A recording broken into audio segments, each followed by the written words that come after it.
You are stronger than you thought. There we go. We are being live streamed on Facebook. I am so excited to be here with you today. Welcome to simplywoman.tv. My name is Crystal Andrus Morissette, and I'm your host. And over the next 30 minutes, we're talking about the power of your brain and how we can retrain our brain, literally retrain our brains for happiness and success, and even get smarter as we get older.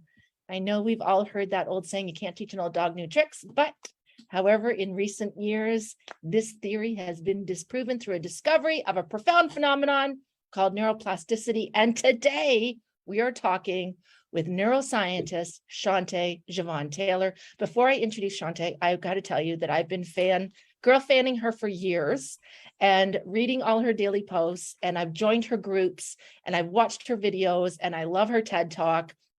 She's so incredible. So you want to stick around today for this brilliant conversation. Now I'm going to introduce her. Shonté Jovan Taylor is a neuroscientist, a success trainer, author, and founder of OptiMind Institute. She is igniting minds and hearts around the world through coaching, training, and speaking. The mind and the brain are the keys to our ultimate fulfillment, she says: creativity, productivity, focus, happiness, success, and humanity. And it's the ability to get out of our comfort zones. She's going to be teaching us all of this today, to pursue new adventures, professions, and entrepreneurial heights is 90% brain management, and the rest is just skills we can learn. It's about taking action and being accountable. She has shared the stage, Shonté has shared the stage with success expert Jack Canfield. She's transformed minds at TEDx, is part of the Forbes Coaching Council, and her 007 mission is to guide ambitious people to harness their brain power to reach their full potential in life, profession, and business. Shonté, thanks so much for being here. Oh, thank you so much for having me. I'm like, that's me? All that is me? No. I know it is you though, and you are incredible.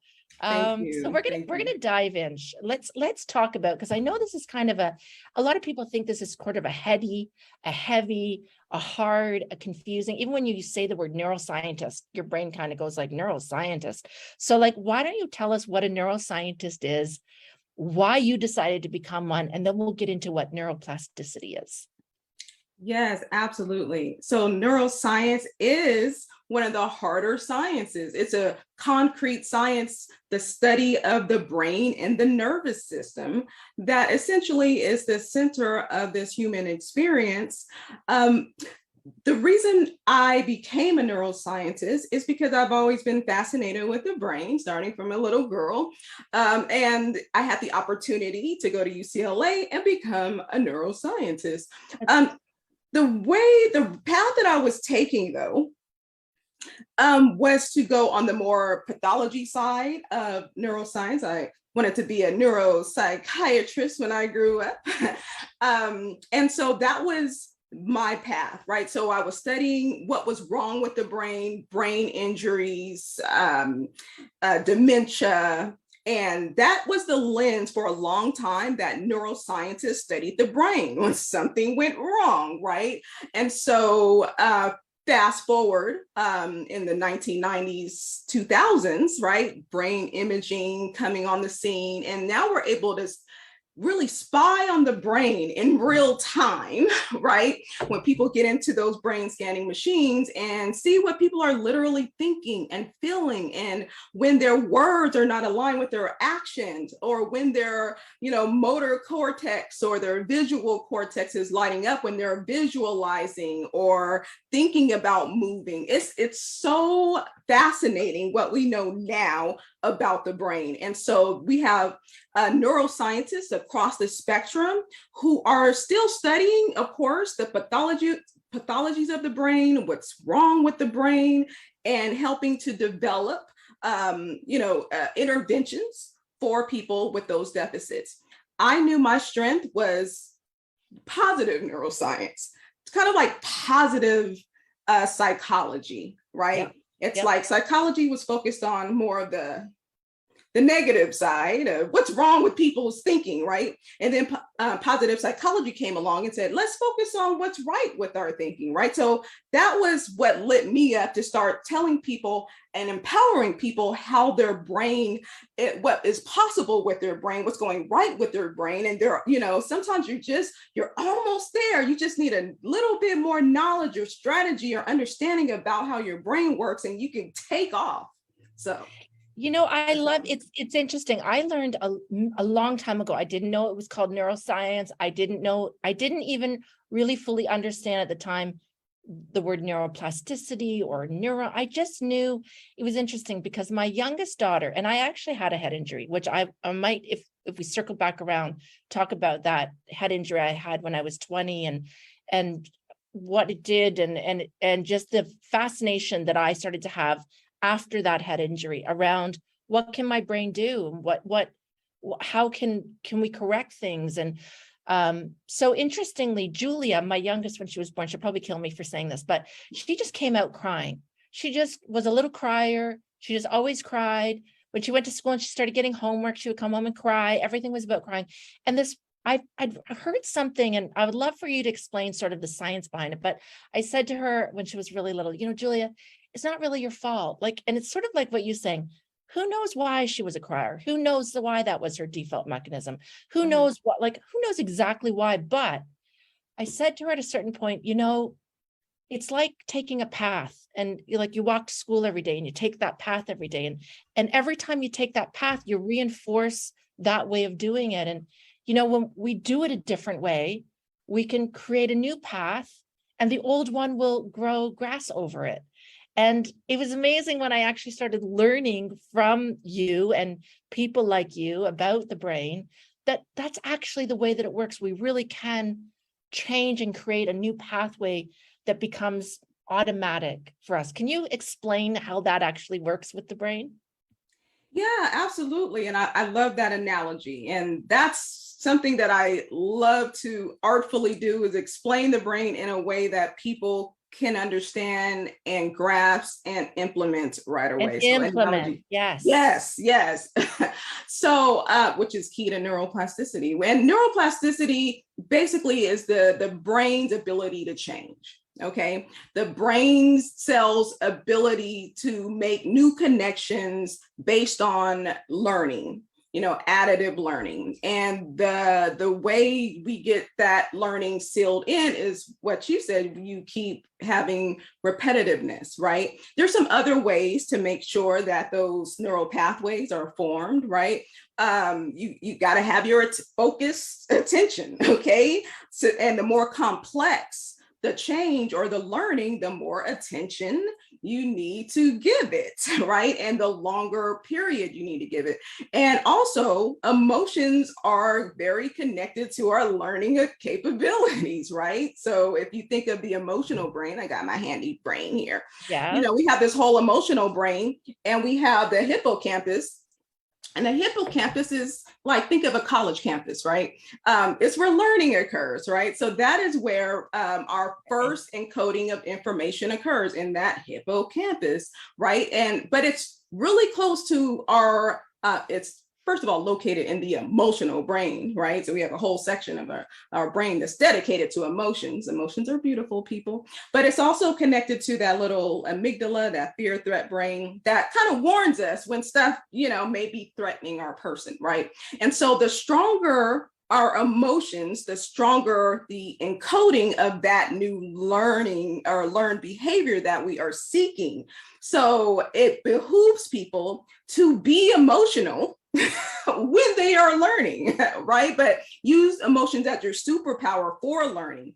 And just to give a quick analogy of it, it's we remember traumatic experiences because they were emotional, right? And I'm not saying I don't want anybody to have traumatic experiences, but we can use that same learning, right? That same type of learning for the good, for those behaviors, those thoughts, those new skill sets that we want to design our life, to design our path. put in those positive emotions as you are learning. Feel good about and passionate about what you are learning, and you're more likely to encode new neural pathways for that skill set or thought or behavior faster.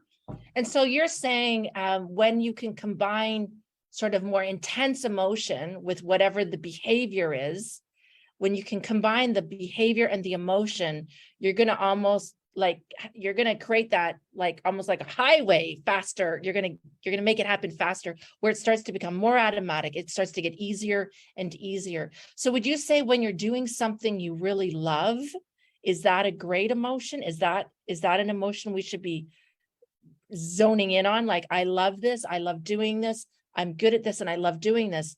Is that one of the ways that we can speed up the learning process? Absolutely. And this is not talked about enough. So I'm so glad you're asking me these questions and you have me on. Yeah, just based on the location of that learning organ, right, in the brain, the hippocampus, and the emotional brain should tell us that emotions are important to the learning experience.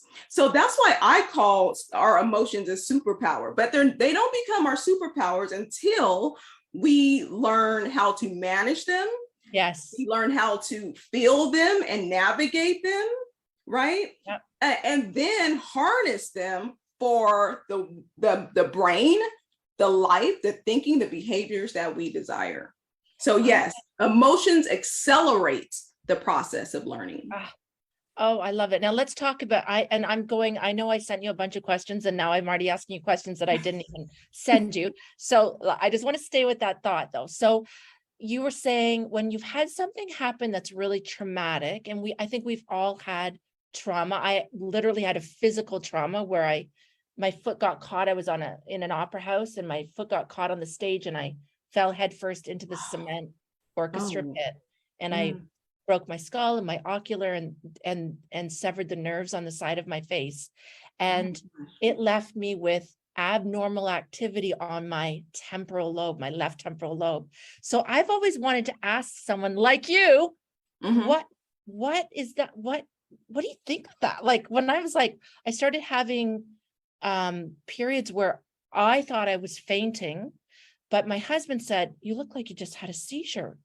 And when I went in and had the EEG, EKG, all that stuff done, they're like, you have abnormal activity on your left temporal lobe. And I'm like, I thought that had to be connected to that brain injury.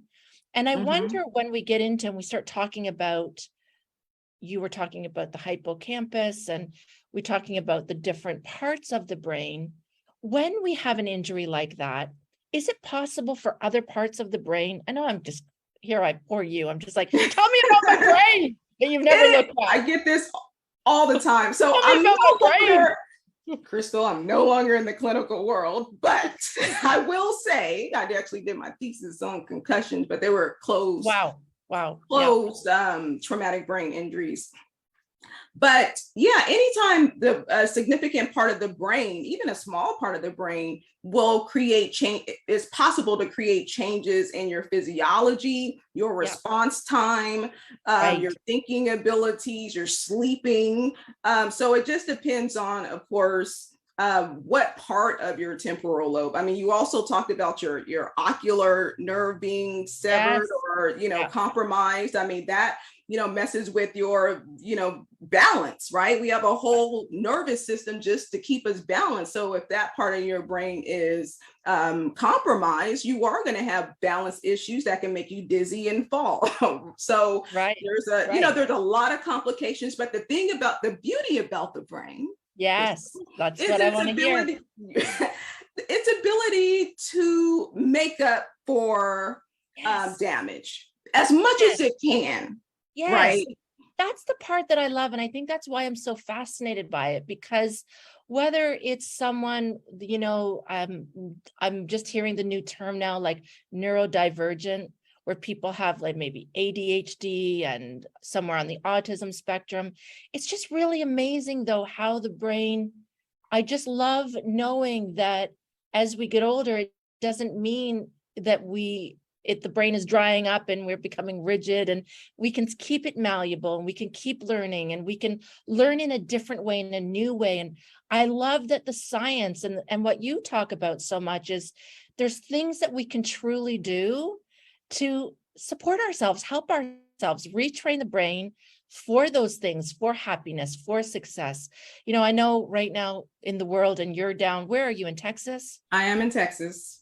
Oh, is it nice and hot in Texas today? It's muggy and rainy. We've been in a drought.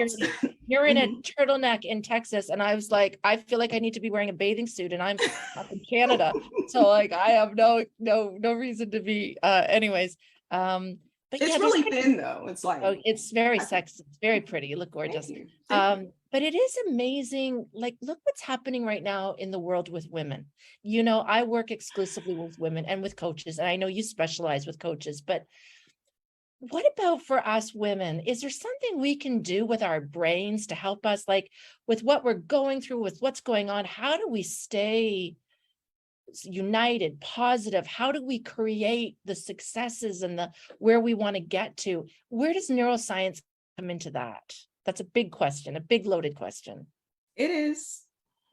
And that's what you do. You're a loaded person and you want depth, of understanding of things. And that's why you're so fabulous. So I believe neuroscience is going to change the world. If we get to it. Do. I know you do. That's why I have you on here. Call me biased. Help us change the world, Shonté. When we get to a critical mass of people intentionally learning and understanding about their brain and using it as their superpower to amplify their strengths and their humanity and all of that, we're going to start seeing dynamic collective changes on a different scale. That's my belief system. I'm sticking to it, and I'm going to ride the wave. I believe it. And you're like, one of your goals, I know you said you're 007. I love that. My 007 mission. But you really are on a mission to empower millions of people around the world. And for me, with our school, we're in 45 countries now, empowering women in 45 countries. And, I talk about you a lot to our coaches. And, I was really excited when I said, I'm going to be having this conversation. Let's talk about neuroscience and why it's so important for coaches to understand. And even when they're working with clients, to be able to explain how the brain works and why this is so important for us to understand. And why do you work so much with coaches and thought leaders? That's a great question, because I didn't always have this mission. I kind of stumbled upon it when I left the government. I was literally working on a mind study for Afghanistan and Iraqi veterans. But it was in the organization. It was me running my team. You have all these research teams and PhDs all over the organization. And I started to notice that my team would get affected from different people on different levels based on how they felt treated, right? Whether it was nonverbal or verbal, or some kind of interaction that caused their productivity, their morale to be compromised. And I always found myself, being a nurturer, I guess you can say, but I was able to see through the lens of neuroscience and what the brain was doing, like why their morale was low, or why their productivity went down, or why they got hesitant on their words or speaking up for themselves, right? And my mama told me to always speak up, so I played an advocate role, and I started sharing with them, this is what's happening to their brains when they are treated this way, when you minimize them, right? When you don't hear them out, right? And so I said, you know what? I think this is a better use of my superpower of understanding neuroscience. And that's when I shifted to the professional and personal development world. Mouthful there. And so what I do is I go and really widen people's perspectives so that they can understand what impact they are having on other people's brains, whether they know it or not. You are. So now you can either do it intentionally, right? And get the response to where they are now impacting your brain positively. And then you're going to see this domino effect in all these spheres of the organization: morale, creativity, innovation, but the bottom line. So that's what I ended up doing. But when people understand their brains better as leaders and as coaches, then those that they influence, right, they'll be able to affect change at the brain level, right? They're the ones who are directing and guiding brains, influencing brains. So you want to have the most powerful tools to do that. And so these are also the people, leadership, right? Leaders have a lot of influence. Leaders are making decisions that affect other people. Leaders are writing policies that affects people's lives. So my mission is to empower 1 billion minds. Okay, first and foremost, coaches and leaders. 1 billion, not a million. Not a million. It used to be 100 million. Now it's 1 billion. But I'm being strategic. I'm being strategic with my time and energy, which means if I affect a critical mass of coaches and leaders who have tens of thousands, hundreds of thousands of people like yourself to influence, then I can get to that goal faster. I'm a catalyst, by strategically teaching coaches and leaders on how to impact brains and hearts more powerfully. So what is we as women, like, let's just take each, like we have women watching, maybe they're at home, they're at work, they have children. Like, what can we do as women as we are, and let's talk about, because I work with so many women who are coaches. Yeah. What can we personally do right now? What can we start doing ourselves to impact our own minds, to be able to impact maybe the hearts of the people we love that are closest around us? What are some of the things we can do right now to infuse that neuroscience into our work, into our lives? Now, again, that's a big one. So first I want to say this, and I just want to normalize our thinking, because we're hard on ourselves as women, okay? This world was not set up for us to really succeed. I'm just going to be honest. Are you saying women? Women, yes. Yeah. This planet, all the systems, it wasn't designed for us to thrive. So it always feels like an uphill battle for everything. We're still fighting for basic rights, right? And we're going backward. And so why am I saying that? This is a patriarchal world. I mean, let's just call it what it is. I mean, it's not too long ago when, women in the US couldn't vote, right? We had to depend on our male counterparts to open our bank accounts. That was in the worldwide. 1917, Canada, women were finally got the right to vote, were considered a person. 1920 in the United States. And there are still places in the world where women are fighting for like the most basic rights. So if, we're on I always say sort of like our Western world, we women, we are on the leading edge of consciousness. We're on that leading edge right now. So I feel like the rest of the world is watching us to see, like, how's it working out, giving women their power? How's that working for you? Right. We are the golden standard. It's like we're the Netflix of the world, right? So the reason I wanted to bring that up is I love that you brought it up. Feeling like fire. We got to be truthful. We have to be honest. You're not going crazy, people, women, ladies. It's a hard road. It's a hard path to break through all these invisible ceilings, right? So yes, we've made progress, check. So our roles have expanded, but not our caregiving roles and all the cultural expectations that is, expected of the woman, right? And so we have a lot of invisible work and invisible emotions that we have to carry that weighs on our what? our brains. Okay. And so if we are carrying have all these little tabs open on everything we have to do, that means it's taken away from our true superpower of using our prefrontal cortex. I call it the CEO, the boss brain, if you will. I mean, that is where we are able to, first of all, control our emotions, manage our emotions, and then harness them as a superpower. Right? That is where we're going to be able to focus our attention, which is essential for neuroplasticity, for learning new things, right? But if we're distracted, if we have a monkey brain, right? If we're down on ourselves, we have all these negative thoughts, then we are decreasing our ability to really shine from the highest part of our brain. And so just a couple of ways to do that, because I really want to make sure they get some takeaway. Yeah. Operating in your strengths and your authenticity are the keys to unlocking your bandwidth, widening your bandwidth so that you can do the continued work.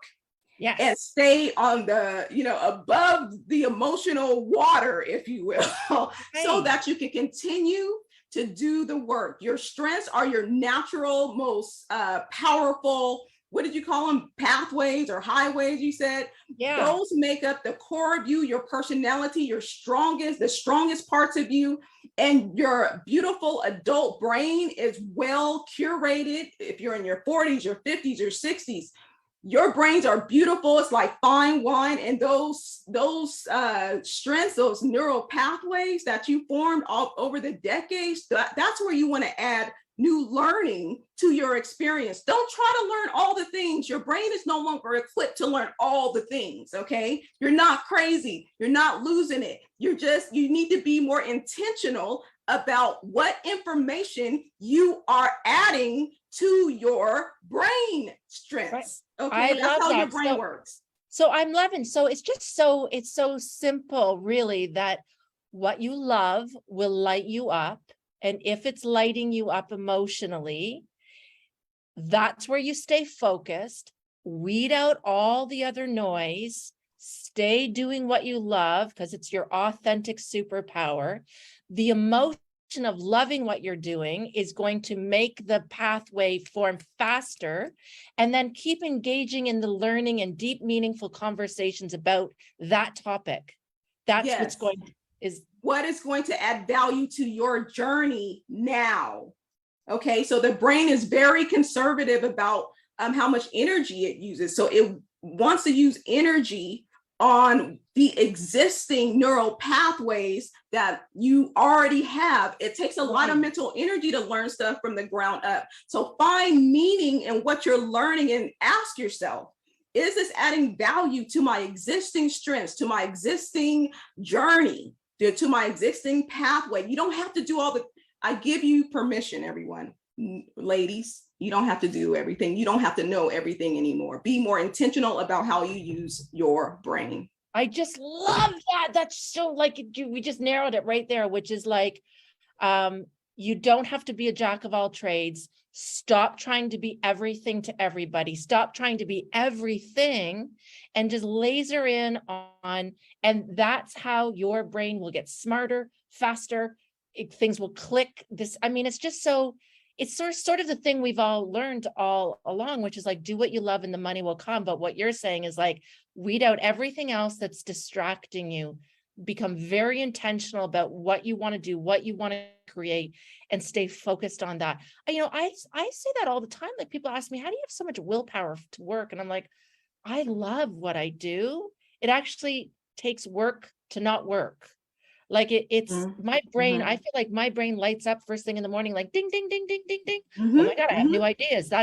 And I just stay very, for 2 weeks, I've been reading everything I can get my hands on neuroplasticity. And it's so fascinating. And you realize how much we can still learn and advance.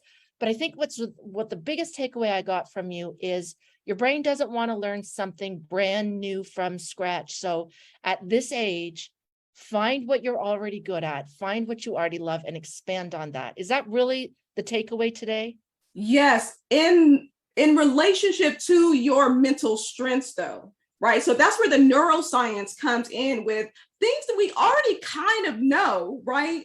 But then when you add the science, the evidence, like you have actual neural pathways for these strengths, and your brain uses up the most energy of any organ. But the way we were able to survive was how we use our energy conservatively. So the brain doesn't want to learn all the things. So what's detracting from our productivity, what's detracting from our mental health is we're using up too much energy and we're all over the place. So the more you can focus on the things that matter for your journey, that's the key.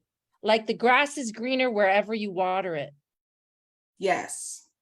Yeah. Keep watering your grass. Yeah, water your neighbor's grass and keep watering. I can't believe we're already out of time. Shonté, tell us one last thing. Tell us the value of making mistakes. Tell us why mistakes are okay and how we can use them to make our brains smarter. Oh, you better be lucky I've been doing this for a decade so I can say it in one sentence, okay? So mistakes, so let's call them failures. Mistakes, failures, it's feedback to the brain. So the acronym FAIL, feedback and its lessons. The brain is always trying to adjust. It really doesn't know mistakes. It just knows feedback. So it can adjust. So reframe.